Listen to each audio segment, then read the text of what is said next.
ராமாயணம் குறித்து சர்ச்சை கருத்து பிரகாஷ்ராஜ் மீது பாஜக போலீசில் புகார். ராமாயணம் குறித்து சர்ச்சையான கருத்துக்களை தெரிவித்ததாக நடிகர் பிரகாஷ்ராஜ் மீது ஆந்திர மாநில பாஜக சார்பில் காவல்துறையில் புகார் அளிக்கப்பட்டுள்ளது. கடந்த ஜனவரி மாதம் நடைபெற்ற கேரள இலக்கிய விழாவில் பிரகாஷ்ராஜ் ராமாயணம் சார்ந்த ஒரு நிகழ்வை விவரித்தார். அதில் ராமாயண கதாபாத்திரங்கள் நவீன கால உரையாடல்களை மேற்கொள்வது போன்ற ஒரு கற்பனையான கதையை அவர் கூறினார். குறிப்பாக சீதையை தேடி செல்லும் பயணத்தின் போது தான் சாப்பிட்ட பழங்களுக்கு ராமன் பணம் செலுத்துவதாக அந்த உரையாடல் அமைந்திருந்தது. இது ஒரு கற்பனை கதையாக கூறப்பட்டாலும் இதன் வீடியோக்கள் தற்போது சமூக வலைதளங்களில் பரவி சர்ச்சையை ஏற்படுத்தியுள்ளது. இந்த நிலையில் பிரகாஷ்ராஜ் மீது ஆந்திர மாநில பாஜக தலைவர் பானு பிரகாஷ் காவல்துறையில் புகார் அளித்துள்ளார். திருமலை திருப்பதி தேவஸ்தான வாரிய உறுப்பினராகவும் உள்ள பானு பிரகாஷ் பிரகாஷ்ராஜின் பேச்சு இந்து சமூகத்தின் மத உணர்வுகளை புண்படுத்தும் வகையில் அமைந்துள்ளதாக தனது புகாரில் குறிப்பிட்டுள்ளார்.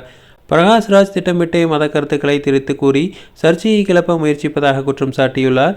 மேலும் இதற்கு உடந்தையாக இருந்தவர்கள் மீதும் நடவடிக்கை எடுக்க வலியுறுத்தியுள்ளார். இதே விவகாரத்தில் வழக்கறிஞர் அமிதா சத்தேவா என்பவரும் ஏற்கனவே பிரகாஷ்ராஜ் மீது புகார் அளித்தது குறிப்பிடத்தக்கது.